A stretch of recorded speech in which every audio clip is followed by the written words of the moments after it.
Magtatapat naman ang dalawang top international players na sina Donna Vekic ng Croatia at Camila Osorio ng Colombia para sa kauna-unahang WTA 125 Philippine Women's Open title sa center court ng Rizal Memorial Tennis Center ngayong Sabado po yan. Yan ang ulat ni JB Junio.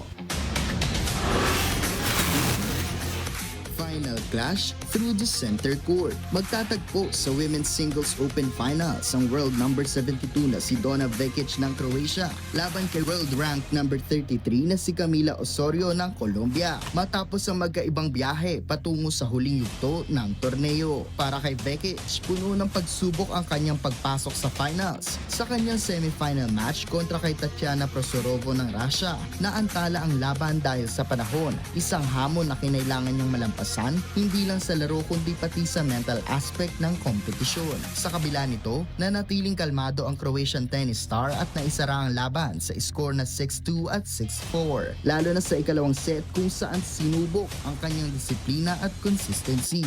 Mahalaga ang pagpasok sa finals para kay Vekic na ginamit ang torneo bilang pagkakataon upang makapag-ipon ng mahalagang match experience sa bahaging ito ng season. Ayon sa world number 72, sa tingin niya ay tough match ang magaganap sa paghaharap nila ni Osorio sa finals at pagtutuunan niya ng focus ang kanyang sarili sa paparating na match-up. I mean, she's obviously playing really well. It's gonna be a tough match, but I think we both have a good chance. Let's see. I will focus on myself, try to make a good game plan with my coach, and hope for the best.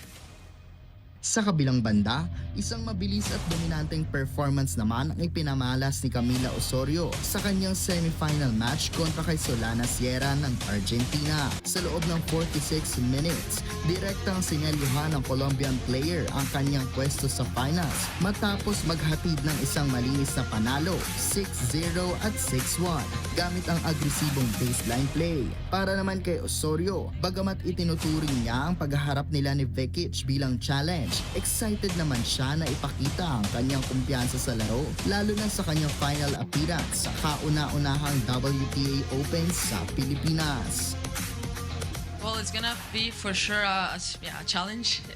I've played her before in the past. I know she's a very aggressive player. She likes to be on top of the ball every single time and take the time away from you. So I gotta be ready for that, and I'm gonna try and make it really physical because I like to play more points and like longer points. I think will be the better for me. So I'm gonna try and focus on that and to try and keep my serve percentage a bit higher, so that it will give me more chances to take the initiatives and the points, I will say. But yeah, I mean, it's gonna be really exciting.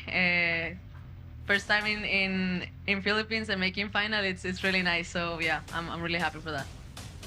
Bit-bit ang 4 na world titles para kay Vekic habang 3 naman kay Osorio. Inaasahan ang isang matinding sagupaan sa finals ng WTA Women's Singles Open. Itatakda ang WTA 125 Philippine Women's Open Finals ngayong araw sa center court ng Rizal Memorial Tennis Center kung saan isang bagong kampyon ang mananaig at isang mahalagang yugto para sa women's tennis ng buong mundo.